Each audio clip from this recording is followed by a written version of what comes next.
Welcome, my friends. Welcome, clobbers, one and all, to Clobby'S Comics Corner. Spinner Rack Time Machine, November 1971, week 3. And got some good ones for you this week. For those who may have stumbled across this video and don't know what they are all about, what do I mean? A spinner rack time machine, basically my time machine, it's a TARDIS, of course, but the chameleon circuit is stuck in the form of a early 1970s or just a Bronze Age in general. Hey kids, it's comics rack. I don't say it's. Why do I say it's? Hey kids, comics, whatever. Anyway, the kind of rack I used to get my comics off way back in the Bronze Age, and what I've decided to do is to treat it like it's a comic shop, though. Well, it is. I'm sorry, I almost broke the illusion. It is a comic shop.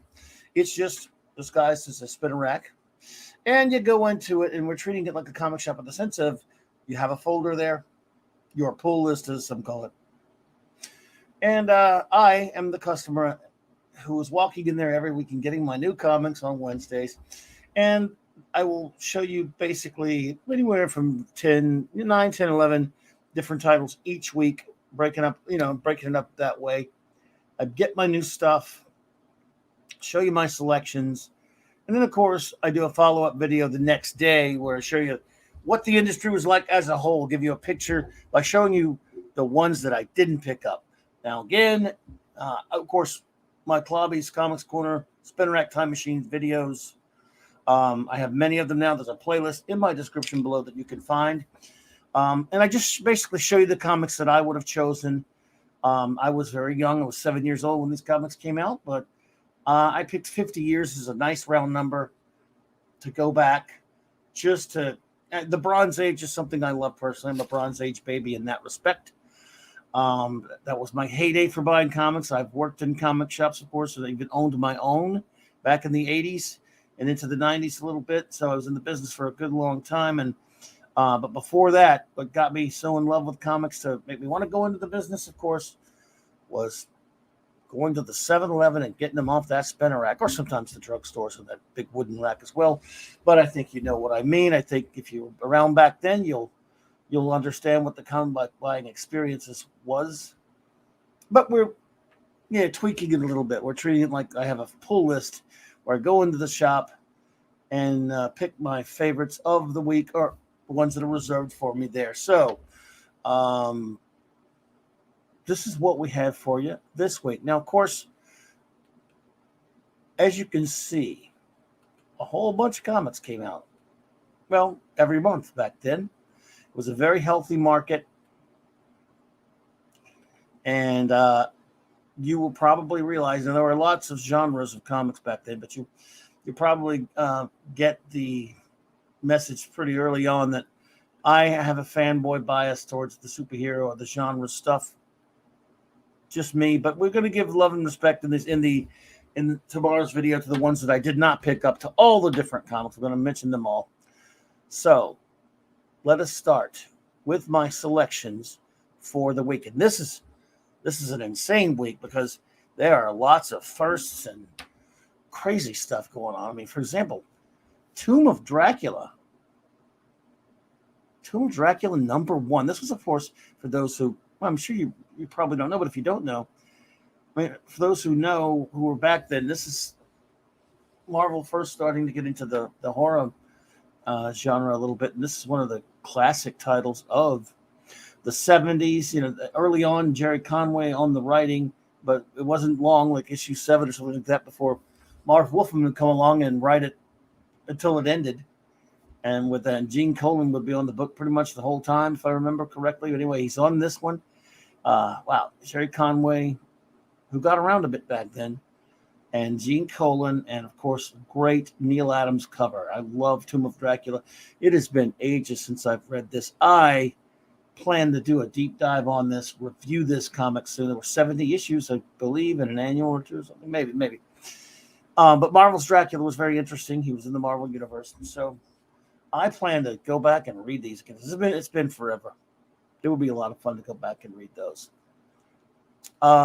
Next up, A lot of well, I talk about this every week now. It's a kind of a broken record. A lot of reprints going on back then. They just weren't, well, they're not like they are today with the compilations, the trade paperbacks, and such like that you'll see, which I'm a big fan of course, and the omnibuses and the masterworks and archives and all of those things. Back then, they were just reprinted and put on the rack. When you were a kid, you probably didn't know any better. Well, but X-Men 74. This, of course, the X-Men series, had been a reprint for quite some time. It's a reprint of X-Men number 26.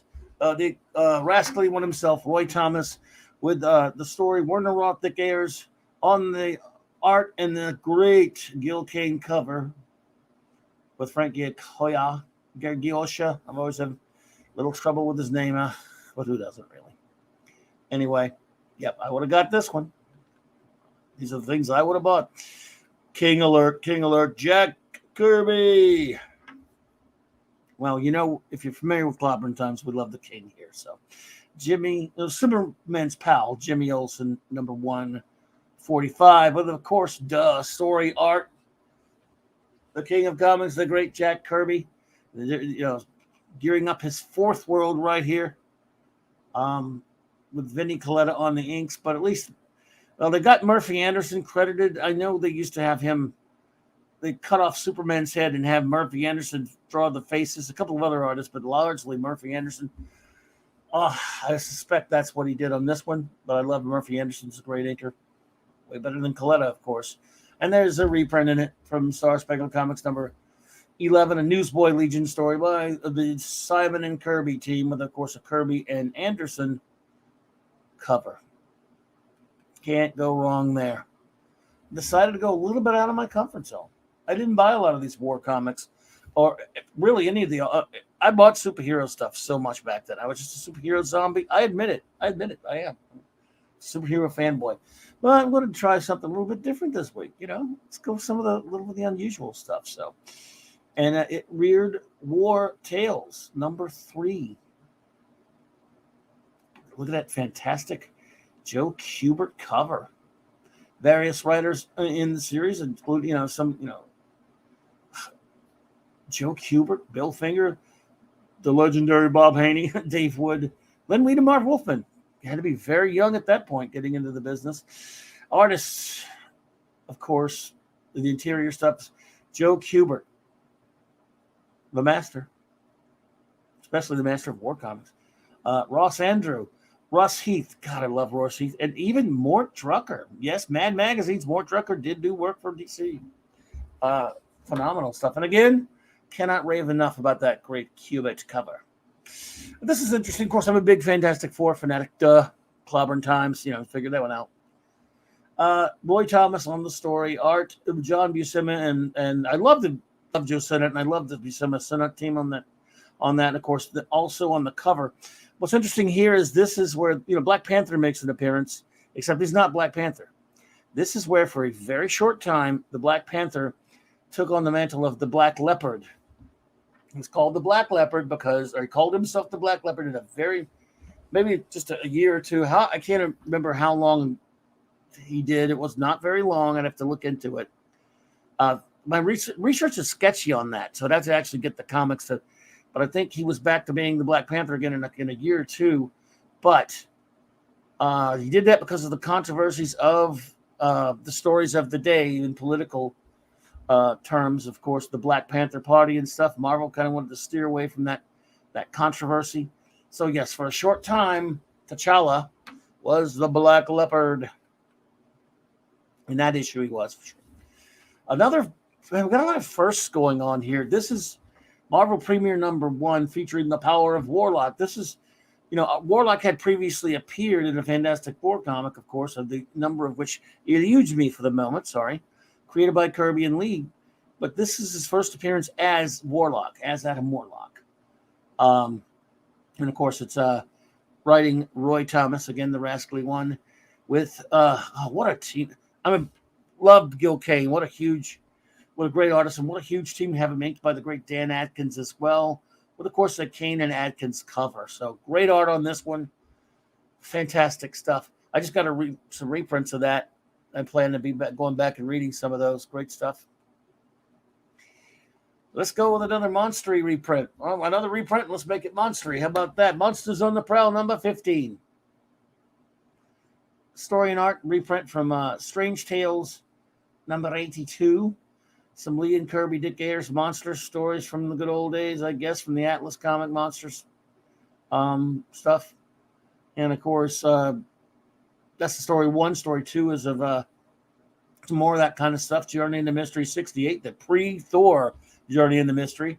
Second story, not so sure who did one of the other stories. Don Heckart, we're not sure about the writer. Al Houston, Steve Englehart, Sid Shores on the third story, and I don't think that was a reprint. Difficult to research these things sometimes if you don't have the issue. And credit box stuff back then was iffy anyway, really. But look at this cover. I love me some Bronze Age covers. I love the setup. I always do. And John Severin, one of the great artists. I mean, just unsung artists. I love him. And he's, good Lord. Kane covers, Adams covers, Kirby covers, Severin covers. Oh, my. Back to the West. I think I did a couple of Western books already this month. Again, more reprint stuff, more of those Marvel reprints. The Ringo Kid Volume 2, number 13. Some reprints of some of the earlier the Volume 1 Ringo Kid comics with some Stanley and some various. A lot of art by Joe Maneely. Great artist. I don't know if you ever get a chance to dig up some of his stuff. Unfortunately, did not. He passed away at a very tragic circumstance. But if you ever see some of his old art from the Golden Age, just barely getting into the Silver Age, he was terrific. And Doug Wildy, guess that Doug Wildy, creator of Johnny Quest. Yep, the Johnny Quest creator himself. Another great, look at it, man. There's 2 John Severin covers in a row. I just love it. I love it. Man, something about these old covers, just incredible. Speaking of which, Sergeant Fury and his Howling Commandos, number 95. Story by Stanley, art Jack Kirby and Dick Ayers, cover by Gil Kane. Now again, this was a reprint, and I probably put the wrong cover up there. I think this is a reprint from Sergeant Fury number, I want to say 2 or 3. I thought I'd put it on there. I forgot. I am so sorry.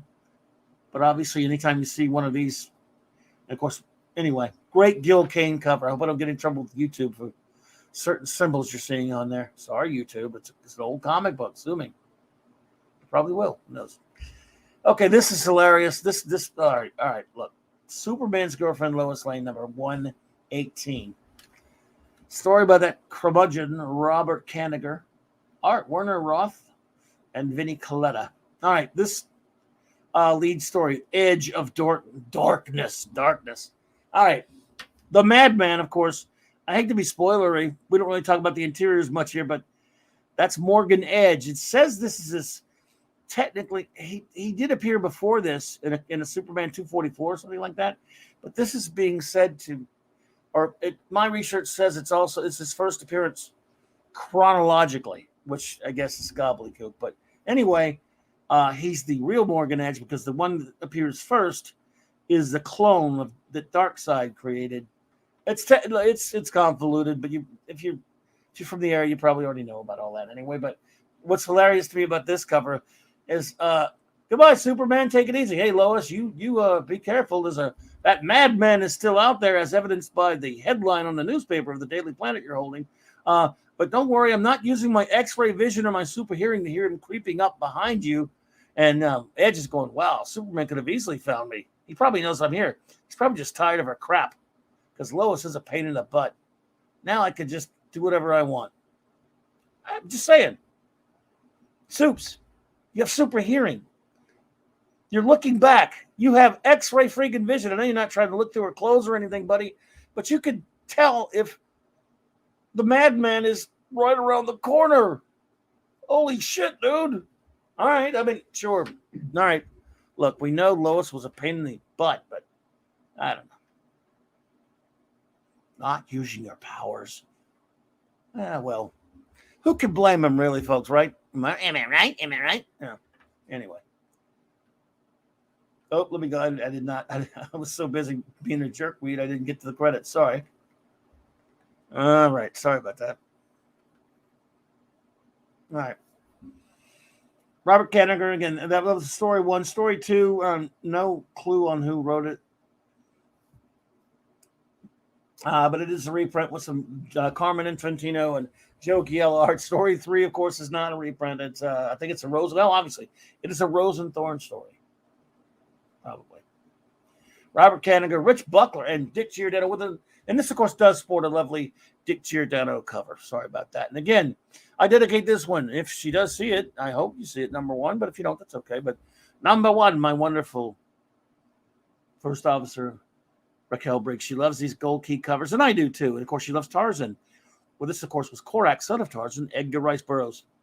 Korak, son of Tarzan, number 45. These Gold Keys sometimes are very difficult to research, even if you own the comic. And I don't own this one because they don't do a lot with writer credit.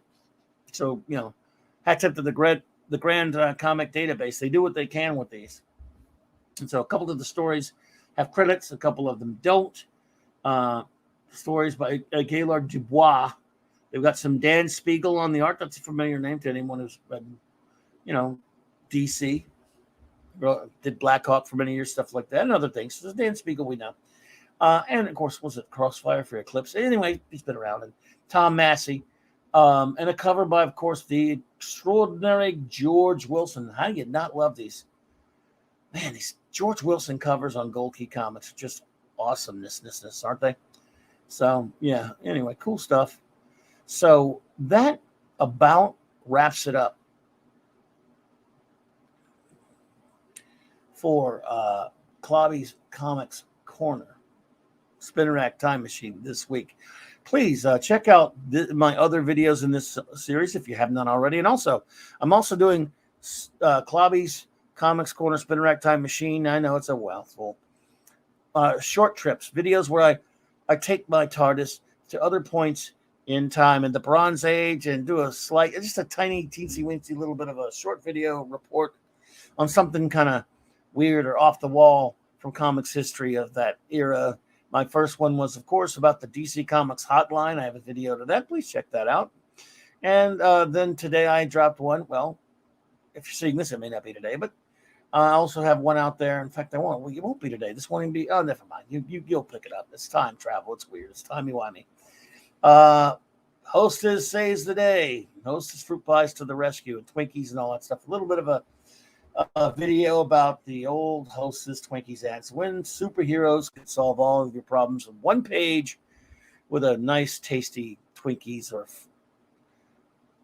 cherry, lemon, apple, or blueberry fruit pie from Hostess. So anyway, I want to thank you all for watching this. Really appreciate it.